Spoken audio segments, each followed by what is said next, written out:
one thing that came to mind, it's not on my note cards, trusty note cards, but one of the things that I feel like I have to ask myself over and over again on posting social media, and just in general, checking my intentions before you post something or say something. What are your intentions behind this?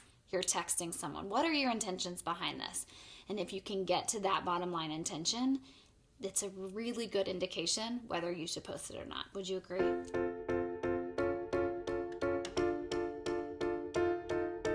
100%. Right.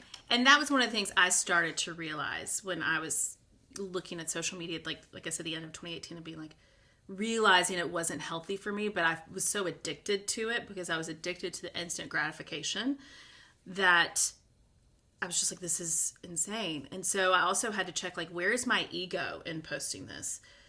And again, am I doing this because I need validation for something and I want to post this selfie because I want to see how many likes I get? And you're not actually, as you go to post, being like, I would like to see how many likes I get on this photo. But you realize when you step away by the way that you feel about it, what your intentions really are, if you're being honest with yourself. Oh, yeah. So.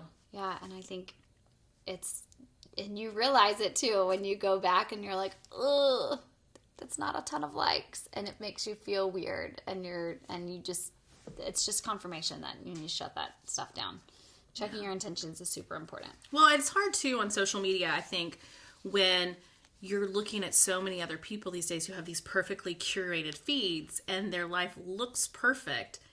It's not. Like, no one's life is perfect. Right. And I think I worry about the damage we're all doing to ourselves by looking at these feeds and these perfectly curated things all the time and thinking, well, this is what my life is supposed to look like. It doesn't. Like, what are the mental health studies going to be 15 years down the road of the damage that has done if we don't write it in? Yeah, it's hard too, especially like you said, when you utilize social media for so much of your work, because this is a virtual world, it is a really fine line. And I agree. It's going to be interesting. I have to wonder with, the next generation, are they going to realize because they're so attached to devices all the time. We're in the generation where we didn't have cell phones really until we were I think I was in high school, and that was only for emergencies to call my parents. I had 30 minutes. Yeah, it was per month. It was something silly. Now I'm like, oh, I'm attached to this thing all the time. But I wonder if we'll kind of backtrack at some point. I don't know. And backtrack in a good way. I think we will. I do. I really feel like that. It's just, I'm predicting. It's hard. I mean, I have a friend who, she and her husband, she read a book called How to Break Up with Your Phone. Because then she sent it to me. You're like, I'm not going to read that I'm like halfway through. But they ended up getting flip phones. Yes, I've thought about it. To use to make calls, and then they had a very specified amount of time. And this is a very famous artist and his wife. And so he has to be on it on a regular basis just because he's got to engage with fans. But they just started to realize like the amount of time that they were spending on their phones as opposed to being present with their kids. And they're like, this isn't, can't say. I'll never say. I'll never tell. No, that's good. That's good. But I feel like I have a lot of friends going through that where like, should I just get a flip phone and then I have my iPhone or Android or whatever it is on the side for social media and anything else I need to do. So I got a home phone because no one has home phones. So I got a home cell phone, and my goal was to turn off my phone while I'm home and to have that for emergencies. So I gave that number to the only people that I really feel like constituted an emergency phone call. Right. And I have yet to implement this. But I really want to. Right, 2 degrees. Right. Yeah. Right. One thing at a time. But I will say being present with kids is number one, and that's every day I strive for that. And I think that just hearing your friends talking about that, I know my friends are talking about that, it just makes me believe that there'll be a shift, because it's just, we are, at the core human, and we all have the same wants, and that is to feel loved, to be loved. And I think that to get to that, it's going to change. How do you and your husband implement boundaries in terms of, because I think in the world that we live in, She's and at flipping least the from switch. I know, right? This is what I do. She can't help herself. I can't. But I just think it's helpful to know, like, what boundaries are other people implementing, so that, because you guys own multiple businesses and you're 24 hours a day accessible. Yeah. So and it's hard to set those boundaries to cut it off. It is hard, but it's not impossible. And we crave family time so much that Spencer comes home, our phones are off. They are off for dinner. The kids are done with TV at right before dinner. After dinner, we are dance partying it up, or we are reading sight words, reading books, bedtime, and then Spencer and I, we can decide, hey, we really need time together, and we're very vocal about that, or I'm good if you go work, and he's good if I go work. I really don't need that much time with my husband, so I love him. He's my favorite person. But yeah, it took a while to get there, and if there is something majorly happening in our businesses, we have to do something about it, but we try to. I mean, that's our night, and it works out well. And you have to fight for it. I mean, you have to.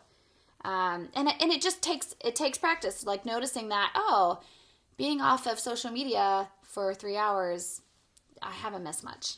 Yeah, my life's not over. Right. And honestly, I think for me too, in the music industry, it's like a lot of times I'll have shows to go to multiple times a week. Like I could be at 5 or 6 shows a week easily. Yeah. And what I found myself doing, because I felt like I needed to say yes to everything, was, of course I'll be at that show at 6, and then I'll be at another one at 8, and then I'm going to run by my friend's birthday party for 10 minutes, but I need to just pop by to say, hey, and we over-program because we feel like we need to be everywhere for everybody. Yeah. And I was being run ragged, but I was doing it to myself. Right. And so what I learned was that I'm like, in the last year, I wanted to invest more time in my relationships and with the people that matter to me, not being at every single last event that I thought I, quote, needed to be at to continue to be relevant in the music industry, which is just BS. Right. And it's been so much more fulfilling being with the people that I care about, because my love language is quality time, and that's where I thrive. And so I would rather sit in my sweatpants with a glass of wine, having a deep conversation with a friend, and that feeds my soul more than being at this event or the next event or seeing be seen. Right. And it kind of feeds that happy, healthy, whole life, and you walk lighter and are more peaceful, right? You don't have to pick up your phone while you're sitting at dinner. People notice that. Yeah. I think, and I'm a big energy girl, so I feel like when you are doing what fills you up and you are unapologetically doing what makes you happy, that shows to other people, and you're going to get the job because someone just, Ash, there's something different about her. She might not have been at that show, but there's just something about her. This is another show, y'all. I'm like, I love, there's so many things I can talk about. But it's even like setting boundaries. I know you love to talk about boundaries. I know. And I love talking about boundaries. We were supposed to talk about. We'll get there. Well, but I even think about one of the other boundaries I set last year as a part of trying to spend more time with my girlfriends. I started playing tennis and taking lessons 3 or 4 years ago. Every Wednesday night we were supposed to have clinic. And then it was an excuse for all 4 of us to go drink wine afterwards. But I would cancel. I know, shocking. But I would cancel on a regular basis just because I had some show I had to go to, or I needed to be somewhere, I had a meeting, or whatever. I just made a decision last year. I was like, on Wednesday nights, I want to be with my friends. I want to play tennis. And if a show came up or a meeting, unless it was something that was absolutely necessary that I needed to be at, or if I was out of town, like, I was going to be at tennis. And it's crazy how much better I got at tennis, just being present. Shocking. But just spending time with my friends, and those nights where we just go grab a quick dinner afterwards and just talking about the week, like having that once a week quality time with them that was scheduled in and I was not willing to compromise on unless it was absolutely necessary, was so good for me too. Oh, it's so good.